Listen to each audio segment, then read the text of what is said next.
to the Food for the Faithful channel with me, your ever so reluctant prophet. Don't let the hive mind leave you behind, because the hive mind is coming for you. Will you be its victim?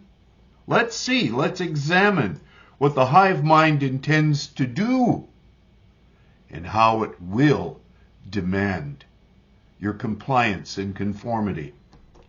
So today's topic is on why God loves a capitalist and other such truths that belie social constructionism.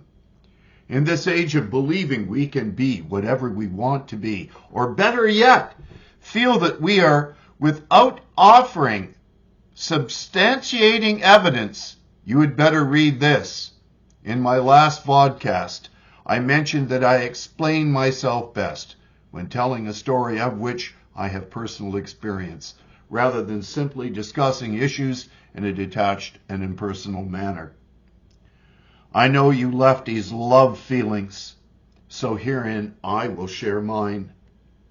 I am an erstwhile musician who years ago booked and hosted many shows featuring award-winning roots music artists of some renown. I did this for two primary reasons. First, I was deeply moved by my guests' ability to convey raw soul with such passion and skill. This included that of the sidemen I had hired to perform in the house bands required to host such musical journeys. Secondly, being a man of limited talent, I knew that the only way that I would ever get to perform with the caliber of talent I was featuring in my shows was to book them myself. This allowed me to focus on the business of running shows, since I didn't labor under any misapprehensions about my own talent, or indeed lack thereof. No matter how much I may have ideated or desired to be a great player, my own limitations disabused me of any such notions, and if ever I got too cocky, my fellow musicians were always more than willing to straighten me out.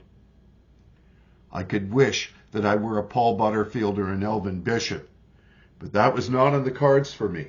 Oddly, now that I no longer play live, my playing has improved, since I have little else to occupy me in my retirement, other than these vodcasts. Yet we have developed a society and a school system that teaches children that there are no limitations. It does our children no service when we teach them that life is without constraints. Teaching them to achieve to the best of their ability through hard work, dedication, initiative, study, and cooperation will allow them to test their own boundaries, to find out for themselves where their strengths and their weaknesses lie. Our job as parents is to support such activity while providing encouragement rather than filling their heads with ideas built on fantasies. Every game can only be played within the rules which constrain the game, for it is the rules which make playing a game possible. Since all games seek to emulate life, we need not expect that life itself ought to be free of constraints. Possibilities only exist within constraints. This principle is deeply embedded in the prerequisites for gameplay. Obviously, games also have winners and losers, since equity of outcome would nullify the very point of competing in a game where the ideal outcome is winning. And since not all can be winners, the manner in which we accept and deal with the constraints of the game will determine whether or not we have behaved in a sporting manner. The impossibility of equal outcome is a mathematical reality. I have spoken about this prior, but nevertheless it bears repeating that this principle can be mathematically determined. It is known both as a Pareto principle as well as a Matthew principle from Matthew 25 in the Gospels. The Pareto distribution is a powerful tool for modeling a variety of real-life phenomena. It is named after the Italian economist Vilfredo Pareto, who developed the distribution in the 1890s as a way to describe the allocation of wealth in society. He famously observed that 80% of society's wealth was controlled by 20% of its population, a concept now known as the Pareto principle or the 80-20 rule. When employed as a quality resource, I use this rule to determine what top 5 issues were affecting the assembly line I monitored, since within that top 5 issue existed 80% of my assembly line's issues. So let's examine Matthew 25 and the harsh yet mathematical determined nature of its reality, mathematically determination of its reality. Verse 14 from Matthew 25, for the kingdom of heaven is as a man traveling into a far country, who called his own servants and delivered unto them his goods. 15, and unto one he gave 5 talents, to another 2, and to another 1, to every man according to his several ability, and straightway took his journey. Verse 16, then he had received the 5 talents, went and traded with the same, and made them another 5 talents. 17, and likewise he that had received 2 also gained another 2. Verse 18, but he that received 1 went and digged in the earth, and hid his Lord's money. 19, and after a long time the Lord of those servants cometh, and reckoneth with them. 20, and so he that had received 5 talents came and brought another 5 talents, saying, Lord, thou deliveredst unto me 5 talents. Behold, I have gained beside them 5 talents more. Verse 21, his Lord said unto him, well done, thou good and faithful servant. Thou hast been faithful over a few things, I will make thee ruler over many things. Enter thou into the joy of thy Lord. 22, he also that had received 2 talents came and said, Lord, thou deliveredst unto me 2 talents. Behold, I have gained 2 other talents beside them. 23, his Lord said unto him, well done, good and faithful servant. Thou hast been faithful over a few things. I will make thee ruler over many things. Enter thou into the joy of thy Lord. 24, then he which had received the 1 talent came and said, Lord, I knew thee that thou art an hard man, reaping where thou hast not sown, and gathering where thou hast not strawed. 25, and I was afraid, and went and hid thy talent in the earth. Lo, here is thou hast that is thine. 26, his Lord answered and said unto him, thou wicked and slothful servant, thou knewest that I reap where I sowed not, and gather where I have not strawed.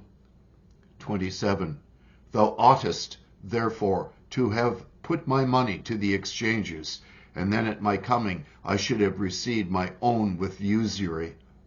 28, take therefore the talent from him, and give it unto him which hath 10 talents. Verse 29, for unto every one that hath shall be given, and he shall have abundance, but from him that hath not shall be taken away even that which he hath. Verse 30, and cast ye the unprofitable servant into outer darkness. There shall be weeping and gnashing of teeth, all of them undoubtedly social collectivists. The Borg Brain Trust, as I like to call them. So, if ever there was proof that God is a free trade, free market loving capitalist, here we have said proof. Note the constraints were every man according to his several ability, and that from the onset nothing was distributed evenly. Moreover, that the outcome was even less equitably distributed, to the point where the guy who had the least had his taken away to be given to the fellow with the most, who had traded most wisely according to his several abilities. This is why a socialism's essential premise is a godless lie. At its heart, it seeks to undo the mathematical reality discovered by Pareto and the metaphorical and spiritual reality written of in Matthew 25. Therefore, The idea that we can be whatever we want to be, or that we are equally fitted to every possible task, is literally an infectious insanity being seeded from academy, where professors with nutty ideas are attempting to turn our children into individuals who are utterly unfit to confront the harsh realities of life. For nothing we do can reshape reality and the inevitability of unequal outcomes, or indeed of the limitations placed upon us by the nature of our abilities. It is only by dealing properly within the constraints presented by life, while using our talents wisely, or using their talents wisely, that children will learn to flourish and thrive, not despite of the constraints, but because of them. This brain trust is coming for your kids to poison their minds. Don't let the state-run schools do it. Your children are being lied to. These are things that are essential to pray about, and right now I'm in discussion with Dr. Scott Masson about creating another school system, a religious school system that will train children up in the way that they should go. We need your prayers for that initiative. God bless you all. As I said, these are things to think and pray about in this day when the Borg are telling you that resistance is futile, and Mojo Willie is here to say, no, it ain't.